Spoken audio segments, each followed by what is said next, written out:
Sveiki, motofanai. Šiandien pas mus apžvalgoj mano motociklas. Porą metų jau važinėjau su Honda Rebel 1100. Tai šiandien papasakosiu, kokiegi pliusai, trūkumai. Jis su automatinė pavarų dėžė. Tai irgi turbūt bus įdomu sužinoti, ar patinka, kaip su jo iš vis vairuoti, važiuoti. Ar tinka naujokui. Pradėsim nuo išvaizdos. Tai turbūt vienas iš lemiamų elementų, dėl kurio aš pasirinkau šito motociklą. Jis toks kaip bobber, cruiser style, kaip power cruiseris. Tai asmeniškai man patiko labai išvaizda, kad jis nėra didelis. Na ir stilingai atrodo. Čia mes turim Parallel Twin variklį Hondos, kaip ir pas Africa Twin. Gan patikrintas variklis. 1100 kubikų. Va, parašyti biškį ten mažiau, bet nesmė turbūt. Apie 86-87 arklių galių, neblogą Newton-metrų sukimo momentą turi. Koksgi pliusas šito moco? Kodėl aš jį pasirinkau, kaip pirmą motociklą? To aš jums parodysiu. Čia mes turim Driving Mode Selection. Ką tai reiškia? Aš važinėju su standard, tai yra Power, Traction Control and Engine Brake. Matot, iš 3 padalų pas mane, čia šiaip standartinis sustatymai, porą padalų. Bet jeigu jūs naujokas, pavyzdžiui, tik tai išlaikė teisės, bijot, yra rain režimas. Jis pamažina galią iki minimumo, tai baikas tampa labai toksai, kaip lėtas, neskubus, jis niekur neskuba. Traukia, aišku, bet, toksai lėtokas, grinai per lietų važinėti. Engine brake ant minimumo, tai reiškia, jeigu jūs nespausit akceleratoriaus, rankiną nesuksit, tai nestabdo variklių. Labai taip švelniai važiuoja. Tai pavažinėjat, pavyzdžiui, kokį mėnesį su to rain režimu. Po to aš parodysiu, kai vairuosiu. Galit perjungti user režimą, tai šis kiekvieną power, traction, engine brake galima kontroliuoti. Papildomai prie šitų visų nustatymų yra dar ir pavarų perjungimo nustatymai. Pavyzdžiui, jeigu labai švelniai, tai jis iškart jungs aukštą pavarą. Per viduriuką jis kažkas tai per viduriuką ir laikys ten. O galima pasirinkti sport režimą, tai gausis taip, kad jis laiko labai žemą pavarą, kad apsukas būtų didesnis. Power ant maksimumo, tai jis šiaip labai greitas, labai galingas tampa. Patikėkit manim, ten iš vietos jis padaro labai daug baikų, būtent su sport režimu, nes jums nereikia jokių pavarų junginėti, nieko, jis paspaudžia, tractionas, ten viskas, jis automatiškai kontroliuoja, tai įsibėgėjimas iki 100 pas jį labai greitis. Net ne visi sportiniai baikai sugeba taip greit įsibėgėti, taip staigiai įsibėgėti. Metas pakalbėti apie tuningą. Ką aš patarčiau šitam motociklę perdaryti. Kai aš jį pirkau, pas metas fairingas, galinė bagažinė jau buvo sumontuota, nes nepirkau naują. Tai šitie dalykai turbūt skonio reikalas. Kažkam patinka, kažkam nepatinka, bet aš patarčiau sumontuoti, nes kažkur iki čia, kažkur taip, iki čia pas jūs nepūs vėjas. Tai jeigu kokį kuprinę turit su savim ar bendrai greitkelį važiuojat, tai maloniau su fairingu. Tuningas. Apsaugos lankai. Jeigu nedaug dievė emocijos nukrys, tai jaučiu apsaugos kažkiek. Na ir aišku, saugo jūsų kojas. Tai apsaugos lankus patarčiau sudėti. Čia buvo labai siauri pakojai. Tokie, žinot. Man asmeniškai po kokios valandos važiavimo jie kažkaip spaudė koją. Ta kraujo cirkuliacija buvo negera. Tai aš pakeičiau į platesnius pakojus. Šiaip užsakiau iš AliExpress, ten nežinau, apie 30 gal eurų kainavo, tai... Sėdynės. Standartinės Honda sėdynės, pasakysiu, yra š. Va šitam moce. Aišku, galima su jais važinėti, bet ne. Ką aš čia pakeičiau? Aš užsakiau Mustang sėdynės grinai šitam motociklui. Jie turi ir gamina Honda Rebel sėdynės, tai komforto lygis pagerėjo, aš nežinau, gal kokių 3 kart lyginant su standartinė sėdynė, nes jinai ir platesnė, ir minkštesnė, ir kokybiškesnė. Taip pat aš pakeičiau sėdynę keleiviui, nes važinėjom su savo žmona. Karts nuo karto pakeliaujam, tai standartinė sėdynė buvo tokio siaurumo, maždaug kažkas tai tokio. Dabar čia yra normaliai pilna sėdynė, tai dviesi šituo motociklu galima važinėti. Tai sėdynės labai must have. Patariu pakeisti iš karto. Na, kofros tai aš tokių papildomų irgi užsakiau ten laikinai gal, o gal bus pas mane iš AliExpress paprastus, ten, nežinau, 30 eurų, kiek jie kainavo. Na, kažką sudėti tikrai praverčia, instrumentus ar ten kokį vandens buteliuką. Ir turbūt esminiai tokie pokyčiai. Duslintuvas pas mane stovi Miller. Šiaip su Miller duslintuvu, čia visa sistema, matot, Miller. Čia yra vokiškas gamintojas. Man atrodo, mano skoniui tai ir atrodo gražiau negu standartinė Hondos duslintuvų sistema. Na ir garsas daug gražesnis, toks labiau premium. Dėl Miller garso pajungsiu profesionalų mikrofoną, maksimaliai perduoti jums tą garsą.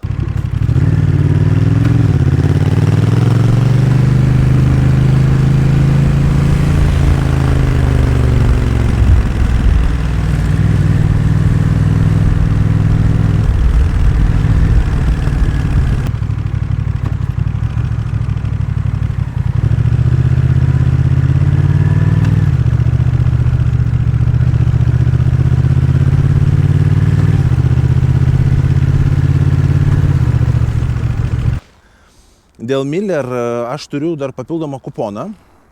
Ne tik tai Honda Rebel, bendrai, jeigu norit užsakyti Miller duslintuvus ir Harley, ten ir Kawasaki, ir Suzuki, ten visų modų, beveik visų modų. Tai ten su mano kuponu gausi 10% nuolaidą.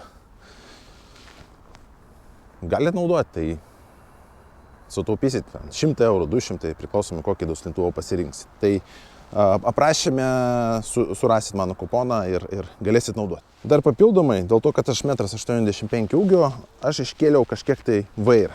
Na, tokie raizeriai. Pirkau raizerius, tai man apie porą gal centimetrų jis pakilo ir taip arčiau savęs pritraukė. Jeigu jūsų ūgis 1,80 m+, tai jaučiu su raizeris bus patogiau.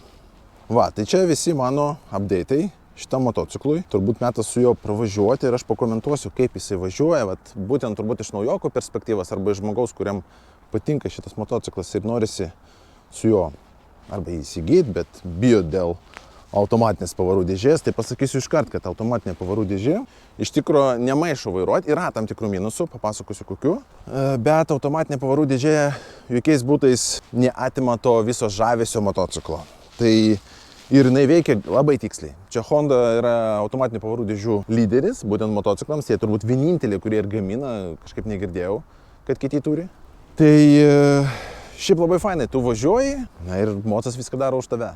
Galima pasirinkti manual režimą, va čia paspaudžiat mygtuką. Ir tada galima su tais mygtukais, va, vienas čia, minusas, pliusas, perjunginėti arba mažinti pavaras. Taip. Jeigu reikia tų jausmų, tai grubiai tariant, čia kaip quick shifteris gaunasi. Aišku, sankabos čia nėra, jie neišspausia taip, bet kaip quick shifterio jausmus tai pajusi tikrai. Na ką, metas su motociklu pavažiuoti. Parodysiu, kaip jis kely. Dar turim čia parkingą, kaip matot, parking breiką.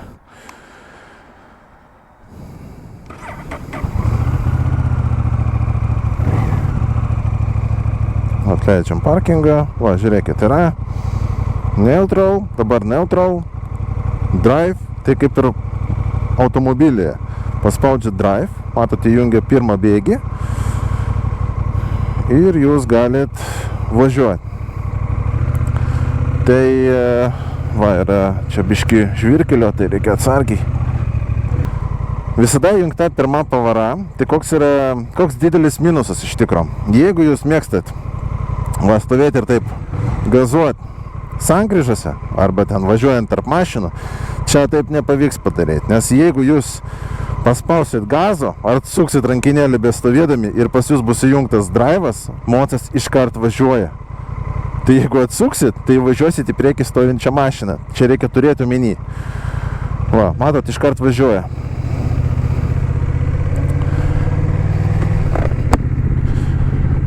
Bet užtat va, jisai pirmą, antrą jau bėgį permetė man.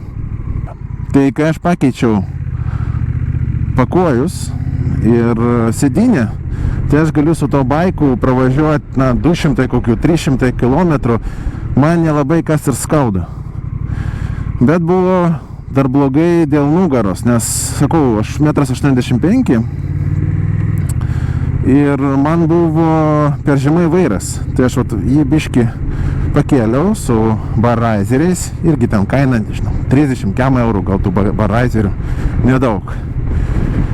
Ir man sėdimo pozicija iškart pagerėjo. Tapo tokia tiesesnė gal ir nugaros apkrovimas daug mažesnis. Man labai patinka. O bendrai, baikas, jis labai galingas, žiūrėkit. Va, biškį paspausit gazo, kaip naujokui, čia, man atrodo, net gazdins naujoką. Bet jūs galite įjungti, va, žiūrėkit. Įjungiam mes rain režimą. Va, matot, jis tampa kaip Harley, toks. Va, pasuksim, ramiai važiuojam į miestą. Va, jeigu mes spaudžiam gazą, jis, aišku, turi tos jėgos, bet jis perduoda tokio, va, Harley jausmą, kažkokią labai tokio neskubančio kruizerio, pačilint. Tai naujokų aš pats, kai jį tik nupirkau, tik buvau išlaikęs teisės, jūs kad turbūt suprantat, kad kai tu išlaikai teisės, ten kiek po 5-6 pamokų ten, tai tu taip teoriškai moki vairuoti, labiau nei praktiškai ir labai taip, žinot, tai tas sporto, tas rain režimas, jis atleidžia daug klaidų, nes tu va, paspaudi gazą biškį, va, net ir daug atsukė rankinėlį, jis netraukia taip, jis lėtai, jis ne taip, kad neturi tos galios, jis bando viską daryti lėtai, kad jūs negazdint, bet užtenka su rain, turbūt su standartiniu, va, mes važiuojam, va, iškart trauka padidėja ir jis toks tampa, tikras baikas. Man asmeniškai su standartiniu jis malonesnis negu net su sport, nes sport jisai, pavyzdžiui, per kamščius, jeigu važiuojant,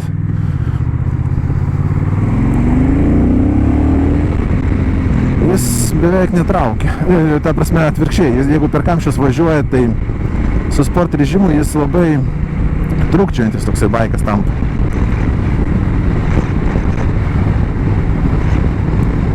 Tai va taip atrodysit bevažiuodami su juo.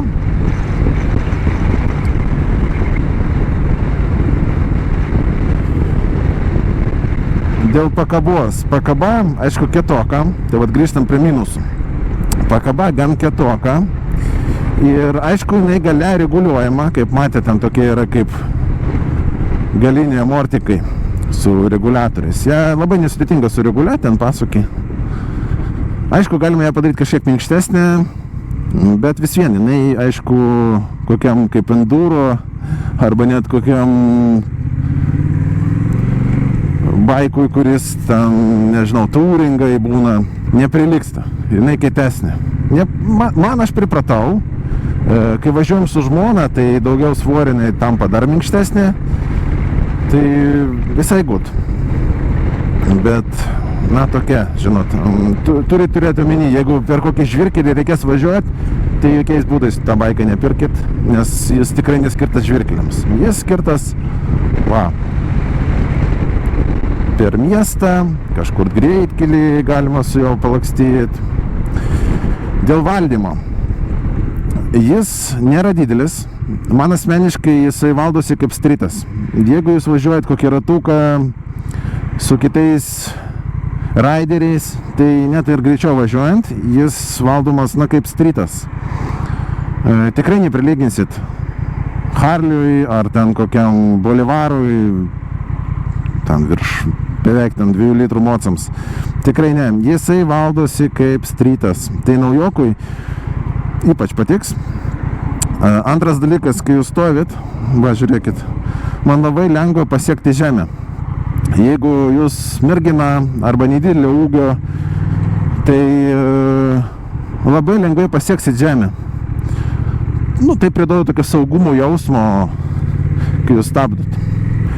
Turbūt pagrindinis dalykas, apie kurį noriu pašnekėti.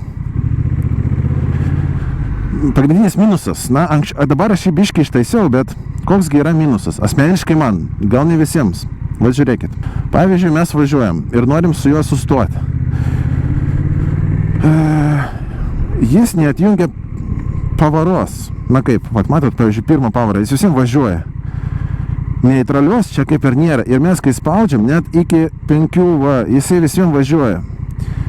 Ir tas pats stabilumas pas jį yra žemesnis, jeigu mes lyginam su standartiniu baiku. Nes kai su standartiniu baiku jūs važiuojat, jūs paspaudžiat sankabą ir jis taip rieda labai mielai. Na ir galit sustabdyti baiką švelniau. Su šituo baiku reikia pripratimo. Aišku, aš naudoju ir galinį stabdį. Vat, pavyzdžiui, jeigu aš dabar stabdau su galiniu ir priekiniu stabdžiu, tai aš jau pripratau paprasčiausiai prie jo, jis taip sustoja, nesudėtingai, bet ta pusiausvėra, vis vien, jeigu mes bandom išlaikyti tą pusiausvėrą, važiuojant ant 2 km per valandą, kai jau bestabdant, tai vis vien toks jausmas, kad jis toks, nestabilus, aš nežinau, kaip čia perduoti tą jausmą, bet asmeniškai man, sakau, kai važiuoju antrą sezoną, aš prie jo pripratau, bet toks vis vien nemalonus jausmas, jis lieka. Ar tai deal breakeris? Ne, man asmeniškai ne, nes aš jaučiu tai dėl automatinės pavarų dėžės, bet tai nereiškia, kad su juo negalima manevruoti, kai jūs važiuojat labai lėtai. Va, žiūrėkit. Mes važiuojam, pavyzdžiui, 9 km per valandą, arba iš vis, jisai 6-5 važiuoja. Tu gali su juo važiuoti. Jis be važiuodamas, net ir lėtai, tu jūs gali ten galinį stabdį spausti ir važiuoti, jis tikrai neatsilieka nuo kokių strytų. Bet kai jūs norit visiškai sustoti, žiūrėkit, tik su priekiniu stabdžiu. Matot, pas mane biškis toks, kaip čia pasakyti, tas stabilumas, jeigu 10-baliai sistemai, ten koks NT 1100, tas modernus, kaip touring cruiseris, jis sustoja ten man 10 iš 10, ten tu paspaudži ir su tą pačią pavarų dėžė automatinė. Tai Rebelės man sustoja kažkur, tas sustojimo stabilumas, pas jį gal 7 iš 10. Va taip. Bet, kaip ir sakiau, čia turbūt, aš dabar kaip pripratau, tai net ir bandau atkartoti, man nelabai gaunasi. Pabandysim dėl galios, pavyzdžiui, mes išvažiuojam, mums reikia greičiau išvažiuoti. Parodysiu, kaip jisai važiuoja. Tai reikia praleisti tik tai mašinas, nes... mums reikia biškį, pavyzdžiui, čia smėliu, nespausiu, reikia paspausti gazą. Tai jis akimirksiu, ten iki 50 šis ten... Tai čia buvo su standartiniu režimu. Jeigu aš įjungsiu sport režimą, tai mes išvažiuosim kokį greitkelį, aš parodysiu sport režimą. Mes sport režime. Galima šiaip perjunginėti be važiuodami. Tai turėkite omeny. Tik tai reikia atleisti akceleratoriaus rankinėlę ir jis persijungia. Dėl kūro, tai čia apie 13 litrų kažkur telpa, ten neskaičiavau niekada, žinot, iki 0 nevažiuoju. Tai, o suvartojimas užmiesty 5 litrai, vienu žodžiu, ten 4,9, 5 litrai, maždaug kažkas tai tokio. Mieste galimai net ir daugiau, jeigu labai trumpi atstumai ir važinėsi su sport modu, tai išspausit daugiau.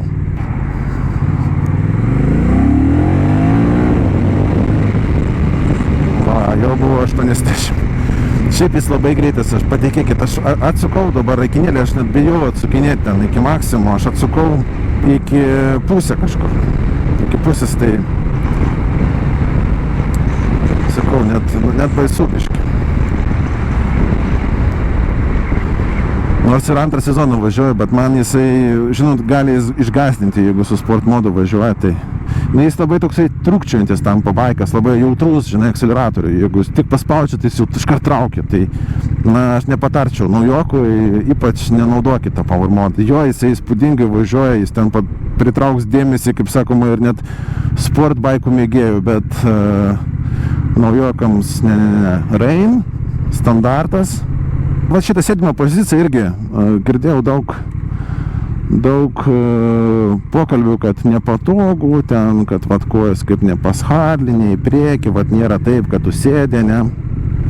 Tai pasakysiu, tai netiesa. Iš tikrųjų, tokia pozicija, jinai labiau kontroliuoja baiką, dėl to, kad jis galingas, tai jeigu jūs su tokio turėsite tiek galių su sport moda ir ten į priekį bus jūsų kojas, tai valdymas labai suprastės.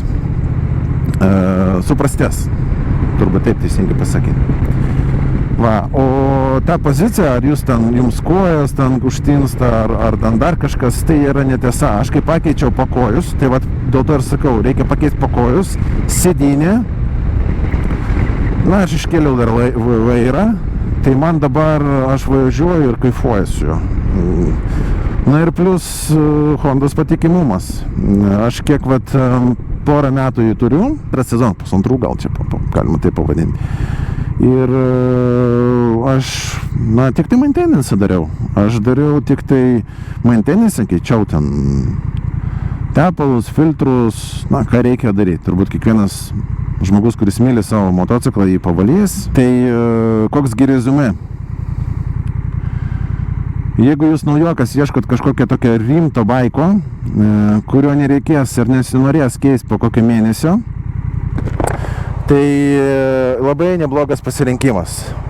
Nes, kaip ir rodžiau, yra modai, jūs galite startuoti kaip su Rain, kad pas jūs toksai nėra labai galingas, švelnus, fainas baikas, bet kai gaunat patirties, jūs perjungiat standard, power, jau kaip jūs norit. Ir viskas, pas jūs grubiai tariant 3 baikai viename. Labai naujokų baikas, švelnus, fainas, standartinis baikas, gan galingas. Ir sportinis baikas, kur jau jūs tikrai... O, kaip gražiai Škoda. Iš dešties mane aplenkė. Taip nedarykit. Na, visi... Gerai, grįžtam. Va, tai pas jūs 3 viename. Antras dalykas, tai jis nėra labai sunkus, apie 230 kilogramų, apie 230 kilogramų svoris. Tai, nėra sunkus baikas iš tikrųjų. Nestrytas ten su 180, bet 230 nėra sunkus. Valdyti į malonų, važiuoja greitai, garsas geras, Africa Twin Hondos motoras, tai jisai paprasčiausiai patikimas, jis jau, žinai, ne pirmus metus gaminamas. Turi ir ABS, traction controlą, tai kai važiuojat, jis, man šiaip tai vieną kartą išgelbėjo ABS, galima sakyti, ir gyvybę. Aš kai važiavau ir teko staigiai stabdyti, nes priekį, aš nežinau dėl ko, grinai važiavom, tuščias kelias buvo, važiavo priekį automobilis ir staigiai sustojo maksimumu. Bet aš važiavau gal 10 metrų, gerai, kad laikiau atstumą ir teko man labai greit išspausti stabdį. Tai suveikė pas mane ABS-ai, nenukritau. Kodėl ten tai pasirgė vairuotas, nežinau, kažkoks tai kamikadze. Nes nesupratau, nieko nebuvo priekyje.